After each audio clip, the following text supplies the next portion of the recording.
Well, it is indeed a pleasure and a privilege for me to introduce to you the participants in this webinar tonight, Dr. Michael Lyles, a practicing psychiatrist here in the Atlanta area, who will talk to us on coping with COVID, a timely issue, and I think you will find his talk both interesting, informative, and hopefully maybe even prompt some questions on your part. But by way of introduction, let me tell you that Dr. Lyles completed his undergraduate and medical school studies at the University of Michigan, finished a psychiatry residency at Duke University School of Medicine. He's been an assistant professor of psychiatry at the University of Kentucky.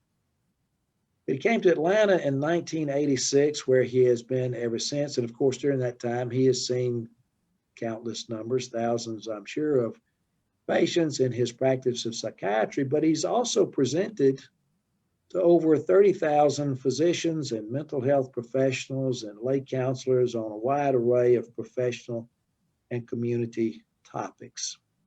So his expertise is wide and thorough. He serves on the boards of several faith-based organizations that seek to reduce stigma and increase access to mental health promotion in communities of faith. So it's very appropriate that he's in our community of faith this evening to talk to us. He's published nearly 100 articles and videos on mental health.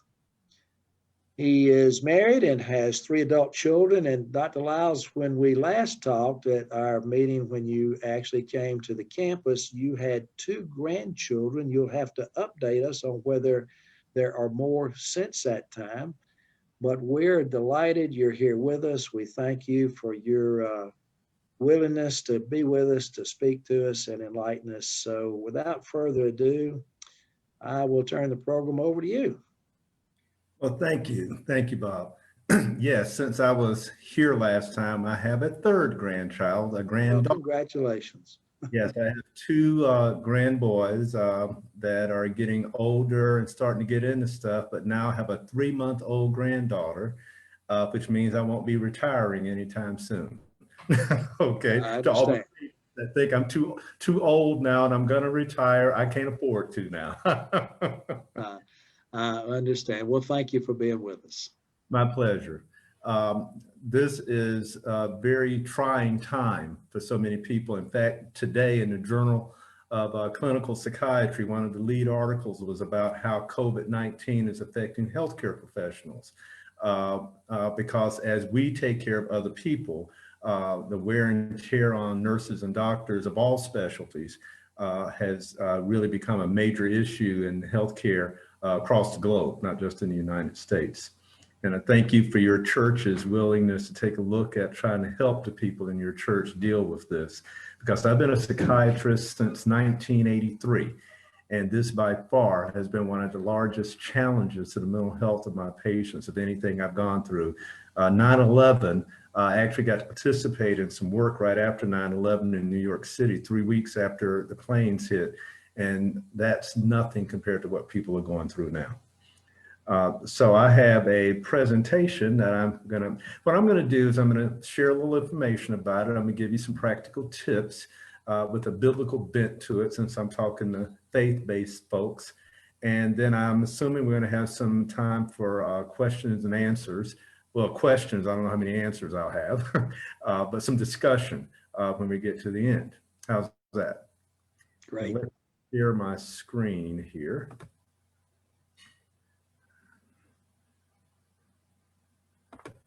There we go. And all right, let me know when you can see that. I can see it. Okay. And my challenge is a challenge to self-care, because what COVID-19 is a challenge for us to really take a look at how we're taking care of ourselves and those that we love around us, physically, emotionally, psychologically, and spiritually.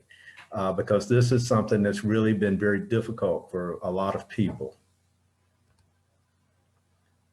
Let's see, is it going to advance? Okay. Okay, why is it not advancing? See, COVID-19 has infected, there we go, has infected my computer. There we go. All right. Since April in this country, we've seen a 50% increase in depression and anxiety because of what's been going on with this. The building that my office is located in, the superintendent of the building is Italian, and his dad, he was born and raised in Italy, and his dad is a physician in Italy. And in February, he was telling us war stories about what was going on in Italy with COVID-19. And then on March the 17th, he sent an email to everybody and told everybody to get out of the offices. He was closing up all of our buildings because people were testing positive in our building for COVID-19. And literally I had 1 hour to pack up everything, go home, and I learned Zoom and became remote in 1 hour. Since June, there's been a 13% increase in substance use to cope in this country. One of my patients in February owned a beer and wine store, spirits as they call it, and he sold it to someone, and the deal closed, I think it was January and February. This was in another city, not in Atlanta. I see a lot of people from all over the place. And I saw him later, and he said the guy that bought the store said that he can't keep the alcohol on the shelves because after March, people have been drinking as they were sheltered in place. Marijuana usage, alcohol usage, substances in general have gone up, like I said, 13% in one study, in an attempt to try to calm down the anxiety and the fear of what's going on with COVID. A JAMA study showed that in China, in healthcare workers, 50% were reporting that they were depressed, 44% having trouble with anxiety, 71% had a sense of distress, and 34% were having trouble sleeping.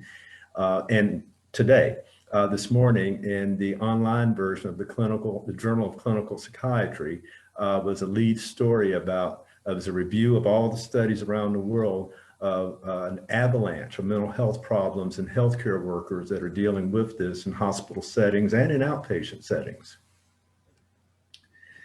Now, this isn't anything from a journal. This is the Michael Lyles version of how COVID-19 has been in my patients. In March, and maybe this will kind of sync with what your experience was. In March and April of this year, there was a tremendous fear of infection or of infecting others. I actually had a patient that became suicidal because she got tested positive, got sick with COVID-19, and was afraid she had given it to her mother, who was nearing 70 and would be a high-risk individual. And she actually almost became suicidal. She said if her mother died because she got COVID-19 from her, she could not go on living in this world.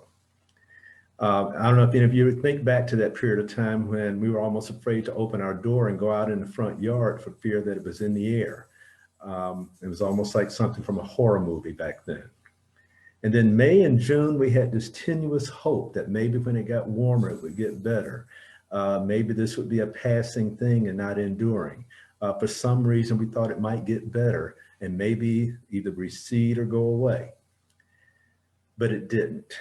And then what I call COVID fatigue set in, where everybody just started to really get exasperated with the changes in their lives that were being dictated by this illness.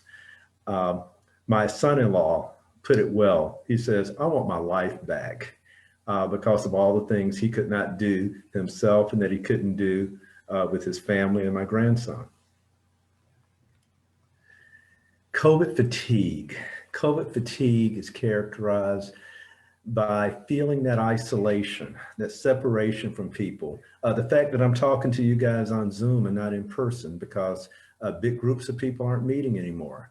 I haven't been inside a church for a service since the end of February because the Sunday I could have gone in March, I went to a wedding, and then after that, everything started to shut down. And that sense of isolation has been what has been very difficult for so many people. The loneliness that has come along, that has followed the isolation, has been something that's been very difficult for so many people. There's a book called Together, written by Dr. Vivek Murthy, that talked about how important it is to have people in your life, to not be alone going through life. That's what church people know. We know in churches, we call it fellowship. Fellowship is doing life together, supporting each other, being there for each other. But when you can't share air, when you can't be together in person, that becomes more difficult. One of my patients said that this has caused her to have lack of access to the guardrails that have been present in her life. The guardrails were the things that she had in place, her friends, her Bible study, her support group at church, that kept her in the middle of the road as she went through the difficulties and the curves and the bends of life. And she doesn't have, it's not easily accessed anymore, leading to a lot of disillusionment. As someone put it, this is your life now, and you have to learn how to deal with it, and there's no particular end in sight coming up anytime soon. So one of my patients said that COVID is like the app that will not shut down, and it just drains my battery all the time. In my life, I'm not immune from the same problems that everybody else is going through. I've been working remotely since we got kicked out of my office. We were allowed back in the building about 3 weeks later. I worked from home for a while, and I've only seen 4 human beings in my office since March the 17th. The people that I absolutely had to see for reasons that they had problems. I actually had to touch them to evaluate. I'm a cancer survivor, therefore my ability to be around folks that might have the virus would be highly challenging. I've had 49, well, I had my 50th patient today that said they've had COVID-19. I've had people in the hospital. I've known of 4 people who've died, including a physician in the community. I don't get to see my grandkids. We were talking at the beginning about how I now have 3 grandkids. My 3-month-old granddaughter, I very seldom get to see because her immune system isn't fully developed, and it's not safe for me to see her and be in her company, at least. I'm a foodie, and I like to play golf. And one of my big pleasures was I had all of my little favorite restaurants that I would go to, and my wife and I would go and eat. And I had my favorite dishes, and I absolutely will not eat. And I know people argue about this, but I will not, my personal choice, I will not eat inside a restaurant in light of the data I have seen from the CDC. And I've had to become an expert on my places that have patios and outdoor dining. And golf, unless you go during the week, forget about it, unless you're a member of a club, because the weekends are packed. Sheltered in place at home is sheltered in place at home. You get to know the people you live with. Our daughter lived with us for the first part of the pandemic, and before she moved to North Carolina, and got to know her well and spent a lot of time. My wife and I have had quality time. It reminds me of a joke that Vince Dooley said, that he and his wife have been together so much, they've been together more than they've ever been together in their lives. They've been married 50 years. And that he told her that he was going to the grocery store, and she asked him, did he need to go to Walmart also, just to keep him out of the house. But also I've had a cousin to actually die from COVID. He was a diabetic, but he died from COVID at 42. And another way that COVID has affected people, and some of you might relate to this, is I have one of my best friends got sick, went to the hospital to Northside. They didn't know what was wrong with him. He went in, he found out after he was in the hospital that he had cancer, that it had metastasized, that he would need chemotherapy and dialysis, and none of his family were able to visit him. From the moment that he found out he had cancer and would need chemo in the hospital, no one was able to visit him. And he spent 2.5 weeks dealing with the reality that he had a metastatic cancer without the touch of anyone that he loved and had spent his life with in his presence. It wasn't until the very end of the hospital stay, when they were ready to send him to hospice, that his wife was allowed to visit him, and they sent him home to enter hospice care at home. All of this has been so stressful to me that at my recent physical 2.5 weeks ago, I was complaining about how I don't get to see my grandkids so much that my own doctor looked up from her computer, looked at me and said, "Doc, do you need to be on an antidepressant? You sound as bad as some of your patients." And I nodded to her and said, "You got a point. I'm not ready to do that, but You're right. This is getting to me just as much as it's getting to everybody else. So there's a word that we use in the mental health field called resilience. Resilience is not giving in to the problem, and it's not eating yourself to death or drinking yourself to death or smoking yourself to death or binge watching Netflix to death. It's learning how to adjust and grow to the challenges that we face in life. And this is just one of them. And I'm sure that the people I'm talking to, this is not the first rodeo for you. You've had challenges in your life. If you've been in this world for any period of time, you've had challenges. When I was a young believer in my faith in my teens, an older gentleman, first, when I was very, very young, someone misled me to believe that that faith in God and being a Christian meant you didn't have problems in your life and everything would be wonderful and you would live this abundant life of joy and peace and everything would be wonderful. The person who told me that had a nervous breakdown, lost all of his money, and ended up living in the basement with his mother. That's not the normal Christian life. The normal Christian life, as seen in the Bible, were people who went through great difficulty, trial, and sometimes suffering. And the issue wasn't whether trauma or problems would be present in your life, it would be how you responded to them. And another person that was a mentor of mine said, it means blooming where you are planted. When sometimes we're planted in places that are very difficult.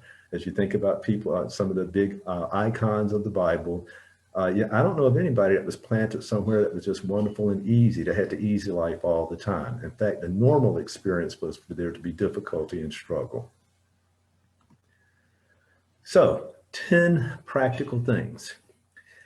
Number one, protect your thought life. I put some scriptures of some of these since you guys are biblical scholars and faith-based folk. But this was something that the World Health Organization said. It didn't even come from anything primarily from a faith-based community. The World Health Organization said that you need to be careful in the midst of this came out about March, April, about the first part of April, that you need to be careful about what you're putting in your mind, what you're thinking about. Philippians 4:8 says that we need to think about things that are positive, things that are good, things that are pure, things that are uplifting.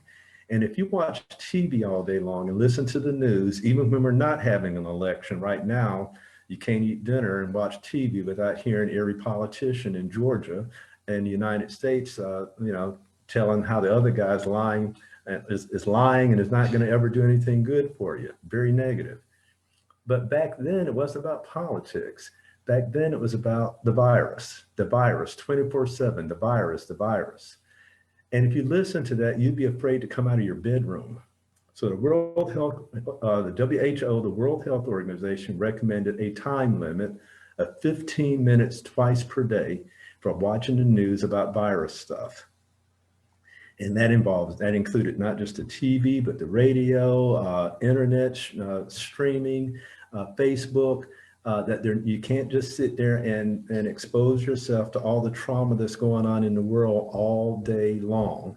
And since then, we've had the virus, we've had racial strife, and now we have all the political conflict. If you just sit and drink that like coffee all day long, the outcome is predictable.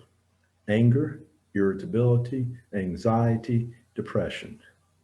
And the other thing with social media, sometimes people go on when they're alone, social media becomes their companion and they begin to compare their experience to what people are saying on social media sites. Please don't do that, because forever, people have always put on social media the best of the best of the best and not their true experience. And if you try to compare your normal experience with someone who has sugar-coated it, you're going to really think you're bad. It's kind of like drug studies that we see in medicine, where they pick patients that are the best patients on the face of the earth that don't have any medical problems, have never been on anything, and they try this new drug on them, and they get these great results, and they tell us to try it on people who have diabetes and hypertension and all these medical problems who failed 5 other medications, who were not the people in that study. They did not compare. And the people that some of the stuff you're seeing on social media does not compare to what you're going through in your life. So please, please don't do that. Number two, a lot of times the big temptation that I've had is to focus on what you can't do, where you can't go, what you can't do. And what's really helpful is to focus on what you can do. And that might mean taking a walk in your neighborhood, going to a park. In other words, looking for things to do outside where you can be out in the air, not in a closed environment, and get some sun, because that's very, very good for helping your vitamin D levels, which some people have indicated in some studies might be helpful in protecting against the virus. Dr. Fauci even created a run on vitamin D about 6 weeks ago when he said that that was the only vitamin he was taking because that's a vitamin that would help your immune system to fight the virus. I've come to have an ambivalent relationship with Zoom because I use it at work so much. But Zoom is a way. I know people who meet with family members all over. They've turned in a ritual once a week on Wednesday night at 7 o'clock. Everybody, one of my friends has a Zoom meeting with relatives here in North Carolina, in Michigan, and in California. And they actually get together more on Zoom now than they were doing before the virus to check on each other and see how everybody's doing. Look at your yard, look for opportunities to have socially distanced meetings in your yard, your porch, your driveway. I've got patients who are recovering alcoholics who are not able to go to AA meetings now because they don't, most of the AA meetings are meeting by Zoom and not in person, and they missed sharing air with other people in recovery. So they've actually, one patient said he has bootleg AA meetings. And by that, he meant some of the people in his meeting, they meet at someone who has a big yard. They put chairs out in a big circle, socially distanced, and they have their AA meeting outside in someone's yard. Pet ownership has skyrocketed. There's really a whole literature on how pets, dogs and cats, can help you through difficulties. The whole idea of emotional support animals, really, there's something to that. And most of my vet said that they're just busy because of all the people that have adopted all the pets out of the shelters. Make a garden, learn outdoor dining options, go for a ride. I started telling my wife, I would come home, I said, okay, we're going for a ride. Where? I don't know. We're going to go somewhere and just ride around. We rode around so much that we actually found a park with a lake that was 10 minutes from our house that we didn't even know existed. And we've been living where we've been living since 1992. One church near us had drive-in church. I call it church to go, church on the go. And the cars would pull up like a drive-in movie, and the minister would come out front on the side porch of the church with the socially distanced choir, and they actually had church service outside in the front yard of their church. Manage what you can manage.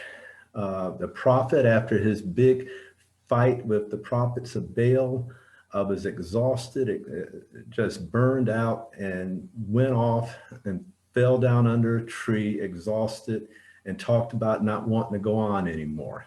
And the angel came to him and comforted him and told him to get some sleep and get something to eat and get some rest.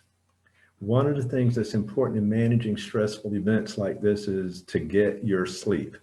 To me, in my profession, I call it the common denominator of failure in managing people with depression or anxiety is the inability to sleep normally.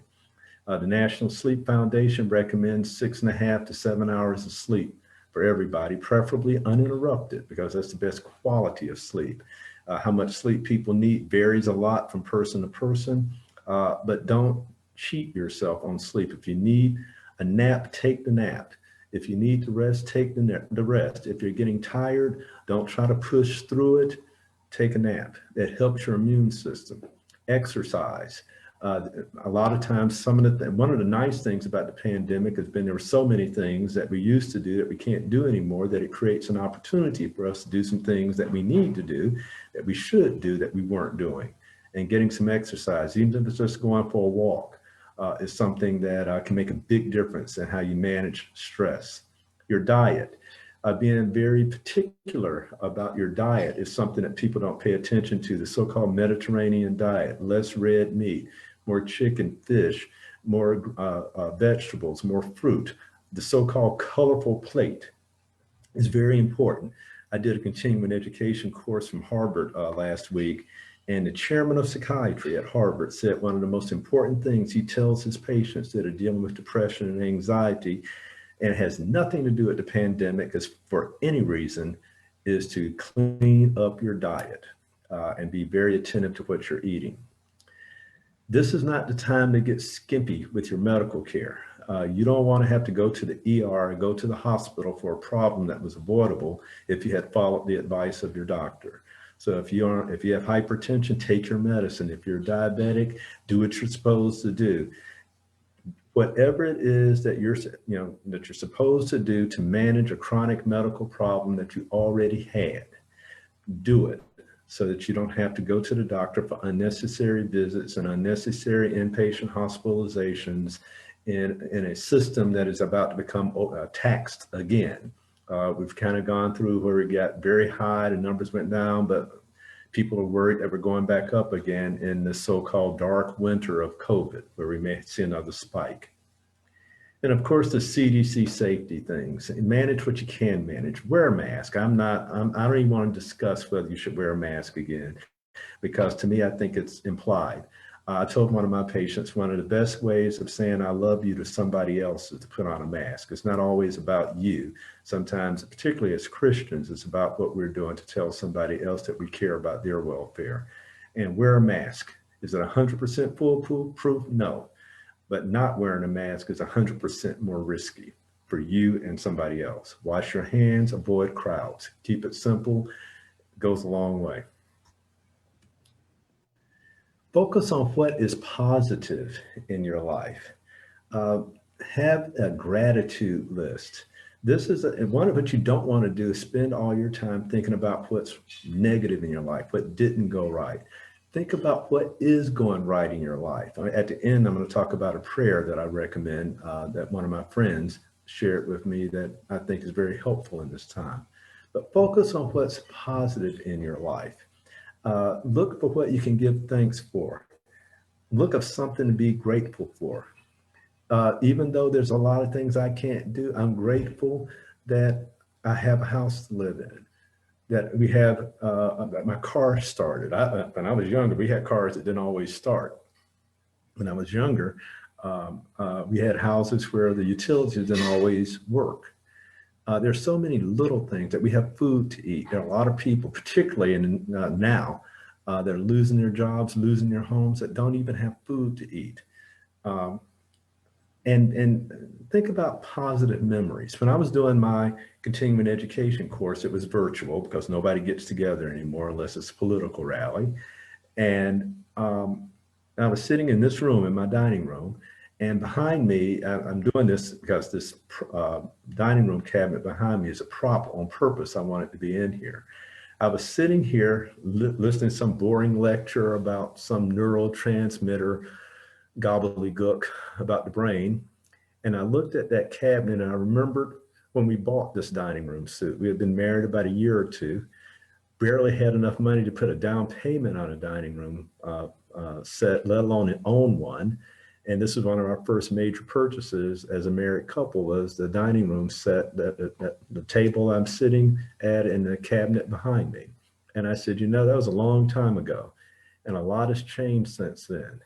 But that was a positive memory, thinking about driving out to that little furniture store on the outside of Lexington, Kentucky, when I was teaching medical school there, and buying a first piece of nice furniture as an adult.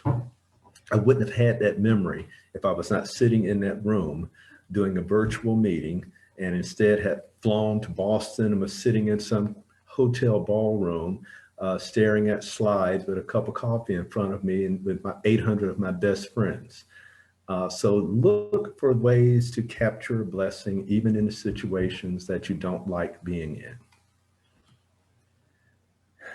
Hebrews chapter 13, verse 5 says that he never leaves us or forsakes us, that God is always with us in our difficult times. He never, ever, ever, ever leaves us. I'm in a Bible study and we're doing the book of Genesis, and we were talking about Noah's Ark.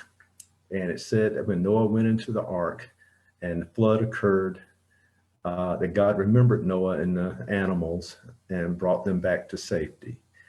And when we're going through what we're going through now, remember that this isn't the first time you've gone through difficulty. It may have been financial, it may have been relational, it may have been health. Everybody has their menu of difficult times. And God helped you in the past. His providence, his grace was demonstrated in the past. Think about what helped you then. Think about who helped you then. Write it down. Maybe do a journal. Maybe do a diary about it. Maybe make it a source of a Bible study. Maybe you could talk on a Zoom with your friends about the different ways in which God has helped all of you through difficult times so that you can support each other through this difficult time. Always look back on the victories you've had because it gives you courage to face what you're going through now. King Jehoshaphat in the Old Testament was about to have a battle, a military battle, that he was totally outmanned. And he told the people of Israel to come together to pray. And his prayer went back and went over all the ways in which they had won battles in the past that they weren't supposed to win. And by the time he got to the end, they were ready to fight the battle that was in front of them based on the experience of what they had been through in the past. We need to do that. Number 6, it's not always about us. It's what I was saying about the mask. If it's just about me, and looking at me, and what's good for me and what my rights are and what somebody's going to tell me to do and not tell me to do and on and on and on, you're going to end up in a bad place. Help someone else. Make a sacrifice. The book, in Hebrews chapter 13, verse 5, it talks about how God doesn't leave us. But if you look prior to that, it talks about how we need to not leave each other, and that we need to be aware of people that are in need around us. It talks about prisoners. It talks about people who are in need, that our challenge needs to be to sacrifice some of our time, some of our resources to help somebody else, to pray for other people, to serve other people. When you get your mind on helping somebody else, it helps you. When I was in psychiatry training, there was a book by Urban Yalom called The Principles of Group Psychotherapy. And it talked about why is it helpful to get a group of people together and do group therapy. And the thing that I still remember to this day, because this is probably 1979, 1980 that I read that book, was that book said that when you try to help somebody else, you end up helping yourself. When you try to help somebody else walk through their pain, it helps you walk through yours. And that's one of the healing factors of group psychotherapy, is people trying to help each other. And that's something that churches are supposed to do. One of my doctor friends who's a recovering alcoholic said that she goes to AA because that's what happens in AA, is people trying to help each other go through difficult times. And she wished that her church did more of that. Socially distance, but do not socially isolate. Yes, stay away from big groups of people, but you don't have to isolate. You can talk on the phone. You can text people. You can do some sort of video meeting like we're talking about with Zoom. Or like I said earlier, I literally redid my deck so that I could have 5 people on my deck socially distanced, so that my adult children, my youngest child is 25, and then I have a 30-year-old and a 35-year-old, that they could come over and visit.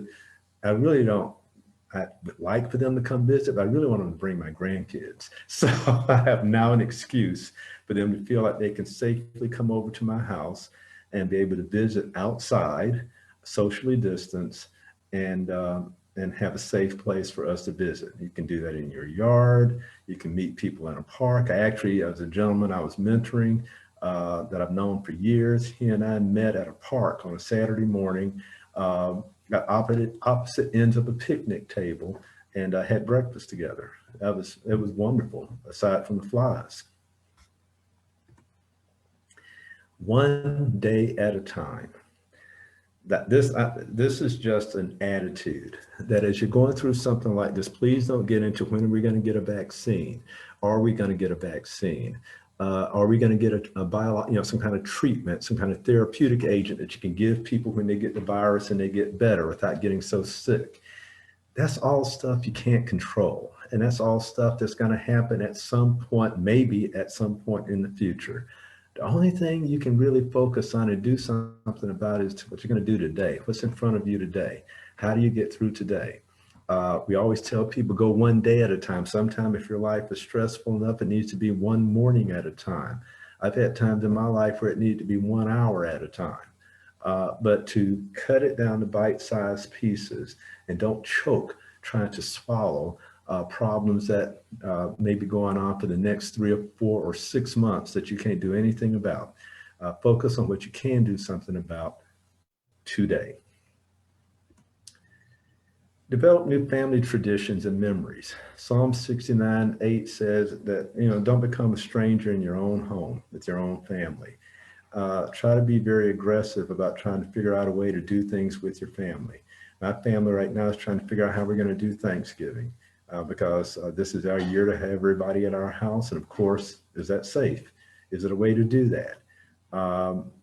That was a conversation my wife was having with my son 2 days ago.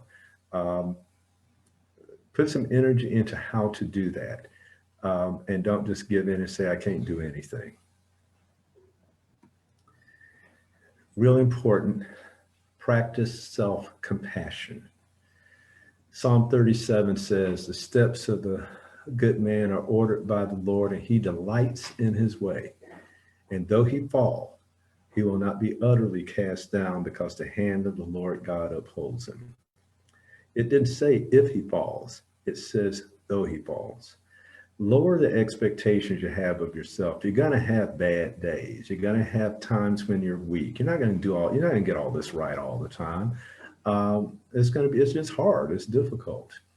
So don't expect yourself to be perfect. Don't expect yourself to be happy all the time about this.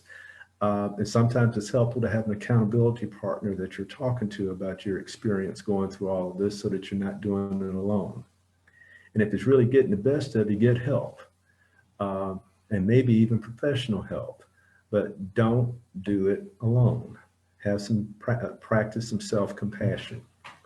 Bobby Cox, the former, but you never thought you hear Bobby Cox being mentioned in a talk about COVID-19, but Bobby Cox said something a lot of his players said changed the way they viewed life.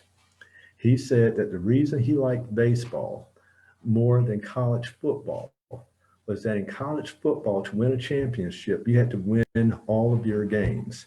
It's very rare that somebody can lose a game and win a college championship. Most of the time, it's an undefeated team. He said in baseball, you can win the World Series by winning 2 out of 3. And if you win 2 out of 3 games consistently, you'll win the World Series, which means that out of 3 games, 1 game is going to be a bad game. And he says, convert that to life. In life, if you have 2 out of 3 good days, you win. In marriage, if you have 2 out of 3 good days, you win. In your business, in your finances, if you have 2 out of 3 good decisions, you win. You don't have to get it all right. And that verse says, we're going to have times when we lose, when we fall, and we stumble, but that God holds us up. So lower the expectations of yourself and raise your expectations of God. How do you know if you need professional help?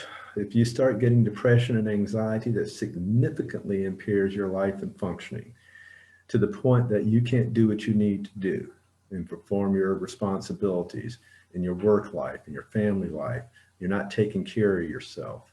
One of my patients got so depressed that her mother came to visit her and she opened her front door and she smelled her from the front door because she hadn't taken a bath in 4 days.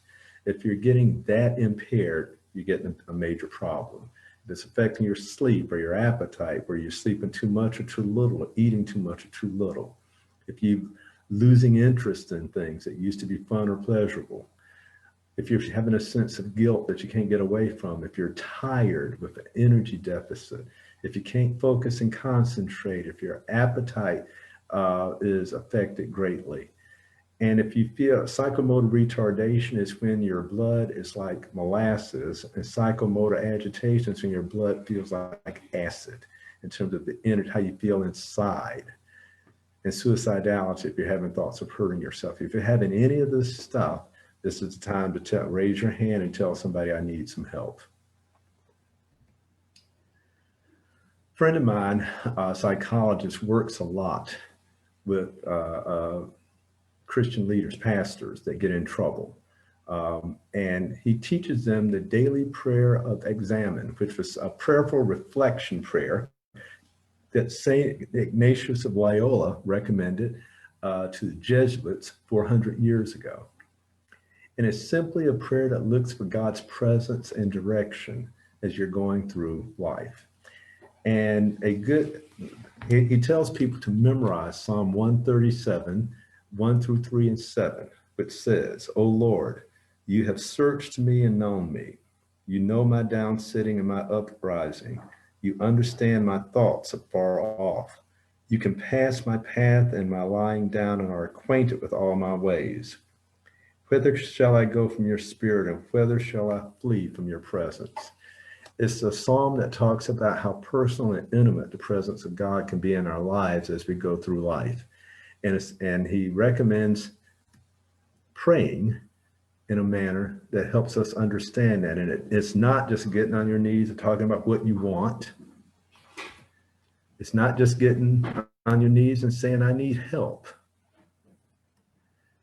But it's trying to be aware of God's presence when you pray, and be quiet. Slow down, be quiet, and think about the presence of God in your life as that psalm just talked about. And review the day with gratitude, thinking about the small things that God has done in your life. The fact that I drove home without getting in an accident today. The fact that I didn't get in a big traffic jam. I remember Snowmageddon a few years ago. My 20-minute drive home took me 3 hours, that I didn't have something like that. Pay attention to your emotions as you go over what happened during the course of your day, and own them. Don't run from them, own them. And choose one feature of the day and those emotions and pray from it. Ask God for help. Ask God for forgiveness. Ask God for power. Ask God to be involved in the details of your life, and look towards tomorrow, asking for his help to help you to do better tomorrow. A prayer of examination, examining where you are in your relationship with God on a day-to-day basis. Then that gets the focus off the problems. That gets the focus off of what you can't do. That gets the focus off of what's going to happen 3 months from now and all the fear and anxiety that comes with that. And gets to focus on what's your challenge for today. Because sufficient for today are the problems that are in it. One nice way of doing it, I'm kind of a simplistic person. I can't remember all that stuff. So I saw this diagram and I thought it was really good.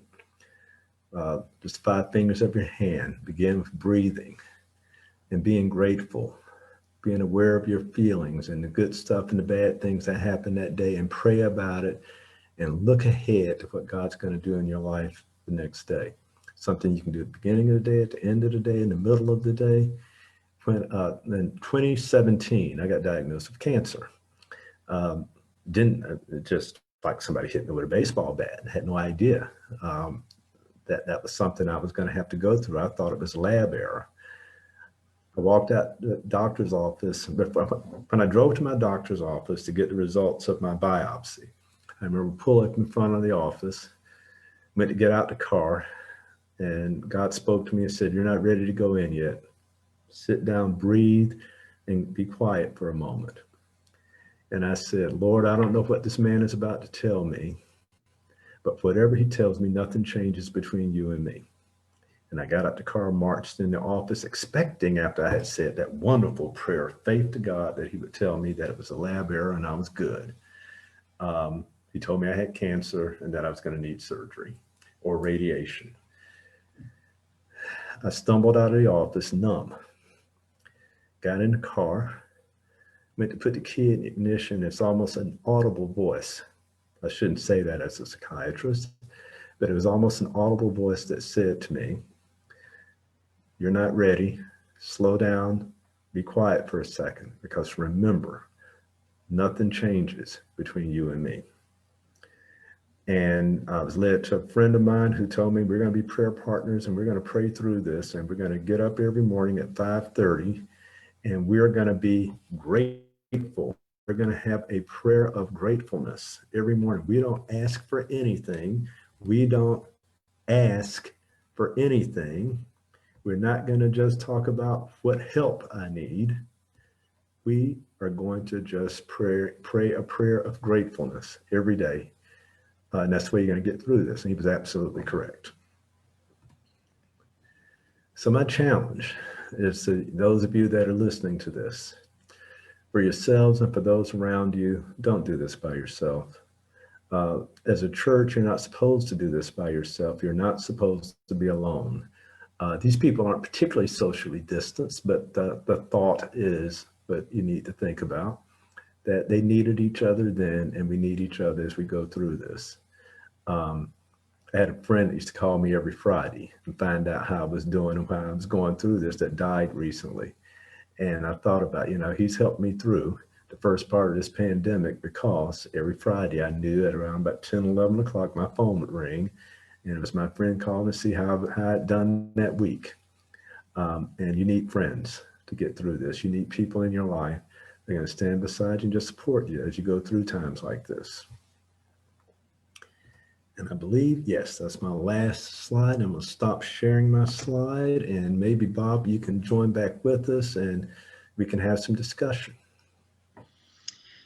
Well, Dr. Lyles, my goodness, thank you so much for a talk that was so inspirational, informative, inspirational, and ends on such a positive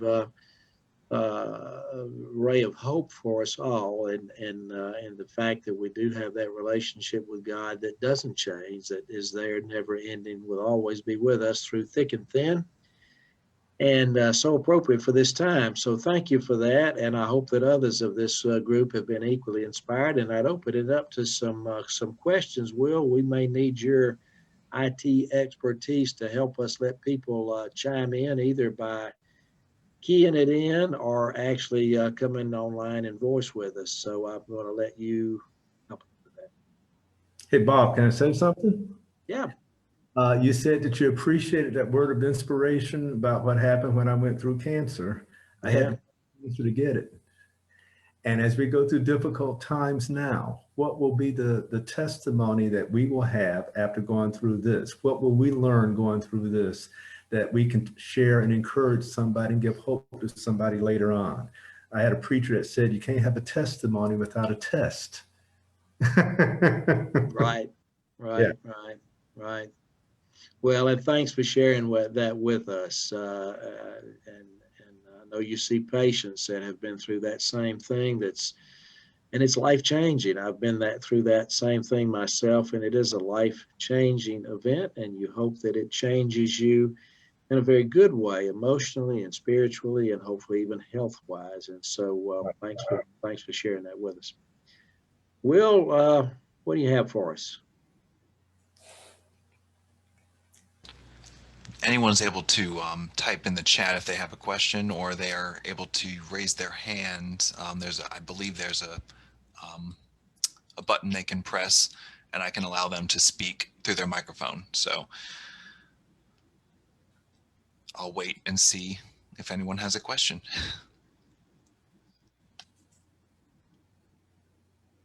While we're waiting, I'll ask a question. My daughter was to have been married in June, and after a long wait and much preparation and anticipation and excitement, and June 13th came. It was an absolutely gorgeous day. It was to have been an outdoor wedding, but it did not take place at this wonderful setting because of the pandemic, and we chose to delay it, and so it now is scheduled to take place the Saturday after Thanksgiving, and we're seeing the numbers of COVID virus to again increase, and so we're very concerned as we watch that, wanting to care for all the people that might participate in this. But I don't think we're alone. I think there are many other people who've either had weddings or or other family or community or church events that have been in the same situation. Perhaps you have ministered to some of them. Any words of wisdom for people that are going through that kind of emotional, upheaval in their lives? Much of what you said directly addresses that, but are there any specific instances that come to mind that you could share with us? Oh my goodness, I've heard so many stories. My granddaughter, I told you, my 3-month-old granddaughter, when my son and his wife went into labor, they go to the hospital, they take her in, they leave him in the parking garage in the car. He wasn't allowed in the hospital until they were for sure she was going to deliver. And then they allowed him in, and yours truly was not allowed anywhere near the hospital. So, all kinds of signature graduations, weddings, births, funerals. I knew of someone who died and had a funeral, and only 10 people were allowed to attend. John Lewis, Representative John Lewis, died, and only 10 people could be at his funeral. Can you imagine how many people wanted to be there to share with that family? The only thing I tell people is that you're not alone with this. This is something that's not just you. It's a life experience. It's a changing of the rules for everybody. And don't personalize it. Don't take it personal. This is something everybody's going through. But people get in trouble when they take it personal. Why is it always me? Why is it always when I want to do something? Is this a sign? Does this mean I'm not supposed to get married? Why is it I'm missing these good things in life that you only get to do one time? Why does my life have to be affected? But that's when you get in trouble. When you realize that there's a bigger issue here, and that you have to learn how to be resilient and cope and bloom where you're planted in the midst of all of that. That's when you can get your mind right, as the old folks would say. Thank you for that.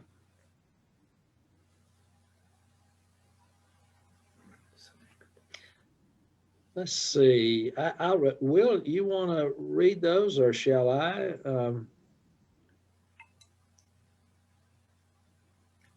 You should feel free to read them.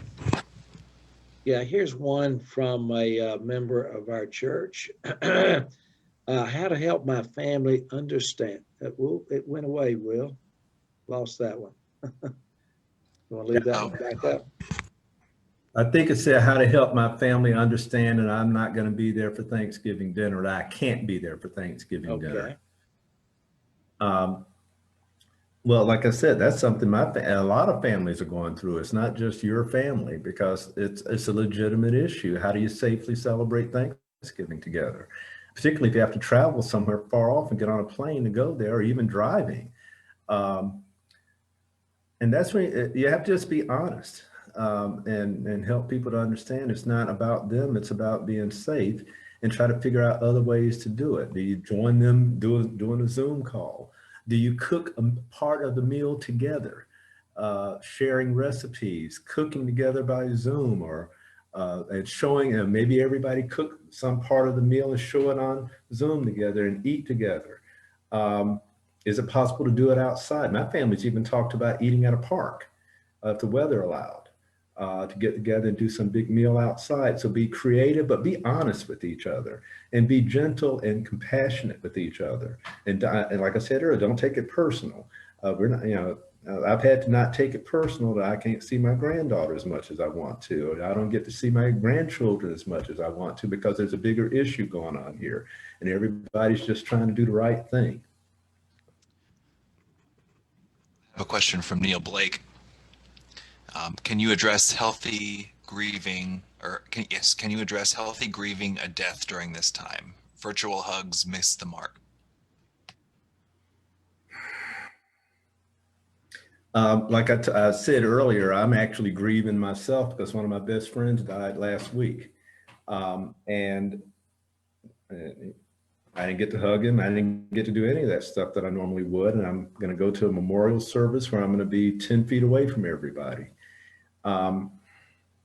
There's no way to make that pain go away, of not being able to do the usual rituals that we do to feel better about this thing. But maybe writing a letter, maybe doing some journaling, maybe listening to some music, maybe listening to some music together with the family of the person that you're grieving and missing, trying to find a way to celebrate that person's life that's different, that allows you to do something you can do. Maybe do some activity that you did with them to celebrate together. But look for what you can do to celebrate that person's life. And maybe something. My friend that died was very involved with young people.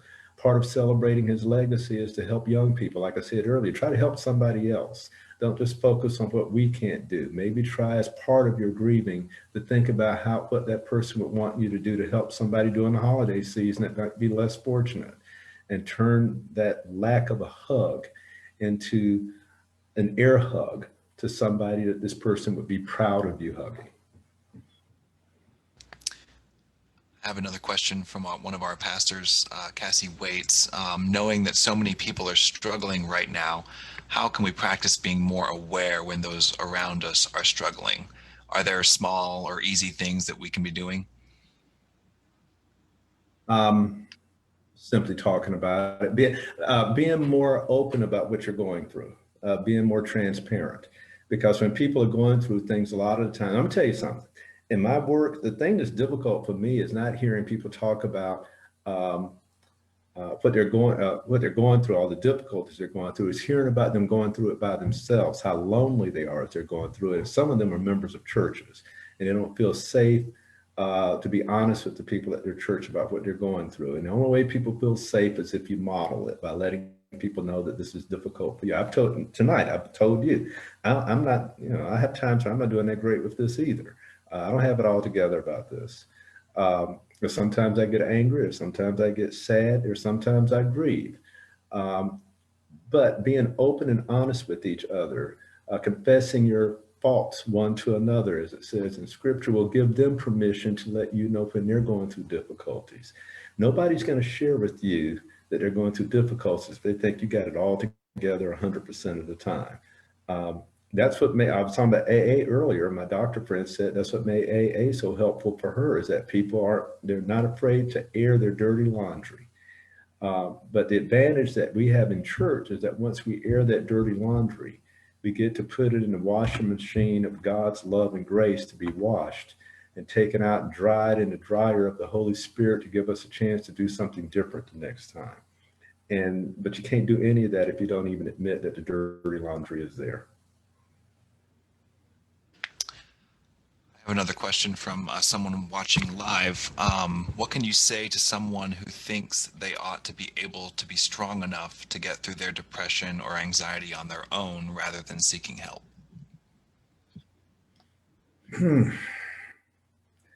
When somebody's in that position, you're not going to talk them out of it.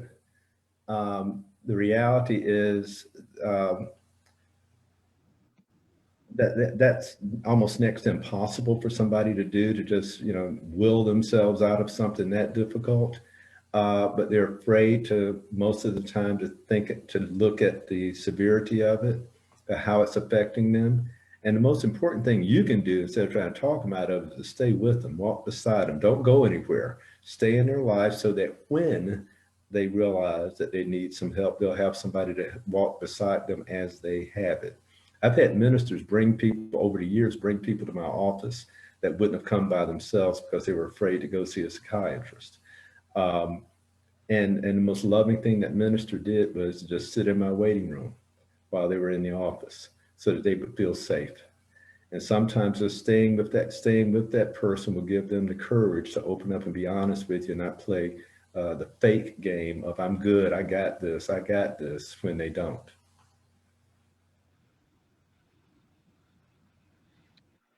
Well, I noticed someone, it wasn't really in the form of a question, it was to express a heartfelt sentiment, I'm sure, said, my sister is a long hauler.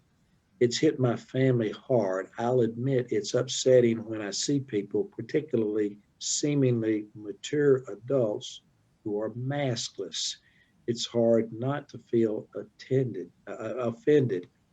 Yeah. Practicing grace in these instances can be challenging. So I guess that raises the question: how is it that we can can remind ourselves that we need to extend that element of grace and looking out at people that we do feel offended by.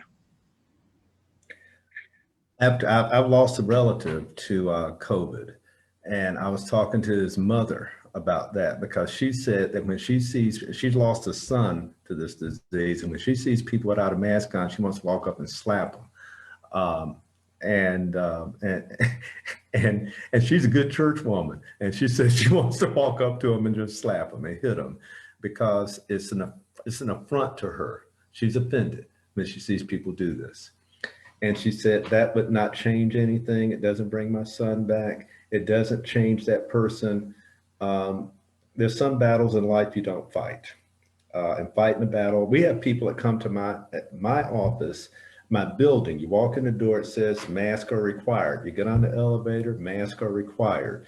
You get to my office, masks are required. There are people who still don't want to wear a mask because they say it's an affront to their personal freedom.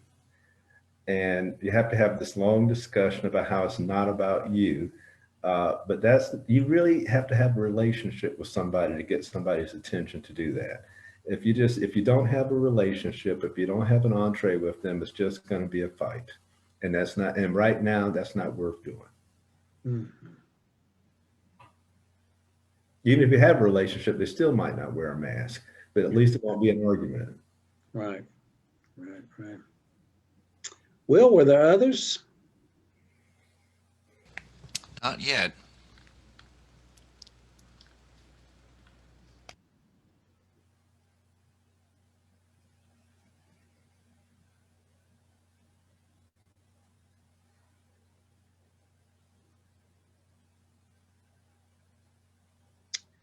Well, I believe someone had asked a question by keying it in about whether this was recorded so that others who might not have had the opportunity to be with us could view it. And I think your answer was yes. Is that correct? Yes, it's available on Facebook. Okay, good.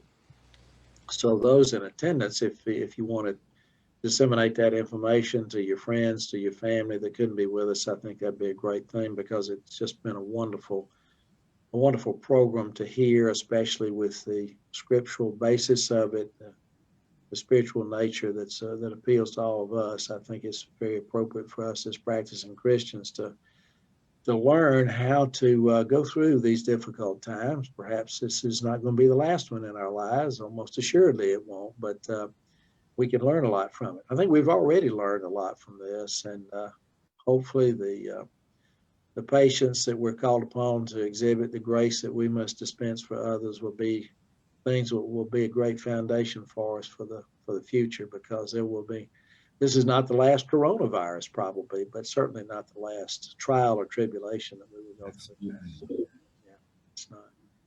It is the nature of being a Christian, I think. Mm-hmm. I have another question.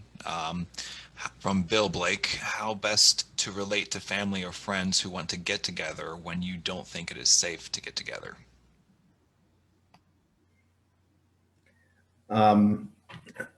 Suggest alternatives instead of just focus. Again, it gets back on don't focus on what you can't do, focus on what you can do. Family members want to get together because a lot of reasons. It may just be lonesome. And there are ways to get together safely and look for opportunities to do it safely. I had lunch with my wife, and I had lunch with my daughter and one of my grandsons under a gazebo that we found near school. It was a big old gazebo, and you could just sit there. We went to Zaxby's, got some takeout food, and went and sat in the gazebo and ate. And grandchild, my 1.5-year-old, ran around and acted crazy like he does while we ate chicken wings and talked to each other. I would have preferred to have done it in my house, but we did what we had to do. So suggest alternatives, concrete alternatives.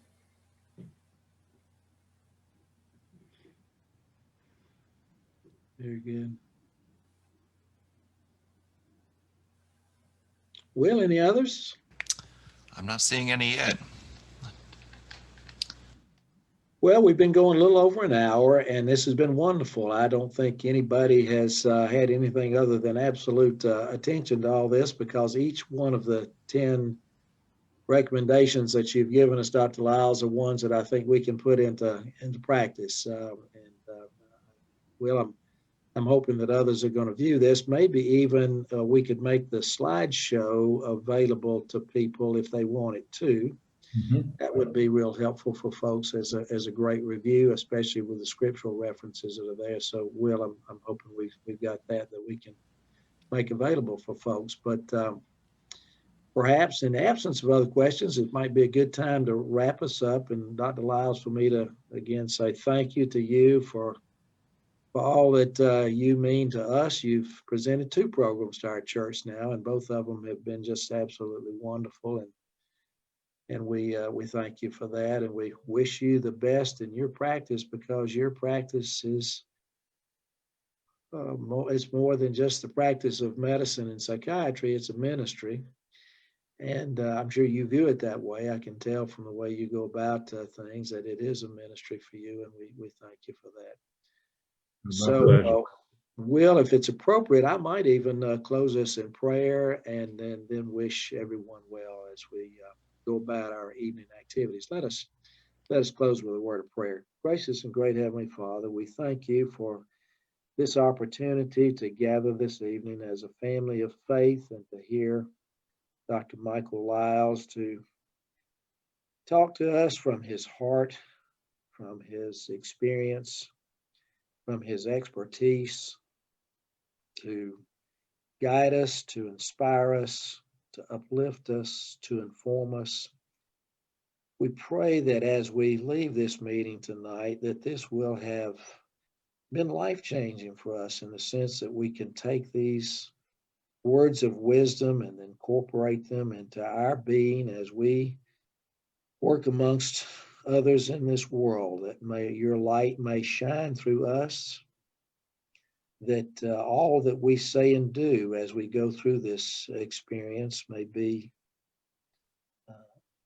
acceptable in your sight, and that we may be a shining beacon for others that need help, whether they're depressed or sad or anxious or angry.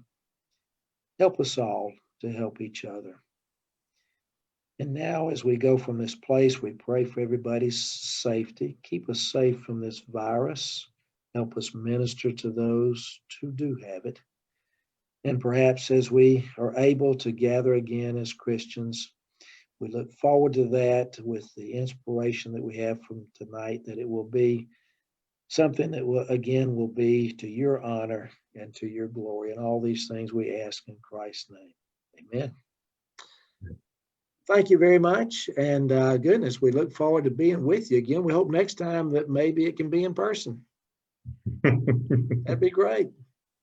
Yes. Will, I'll let you sign us off. Not quite sure all the technical stuff you need to do that. But from my standpoint, thanks for everybody being here. Great to be with you. Good night. Likewise. Thank you so much. Good night. Thank you. Good night.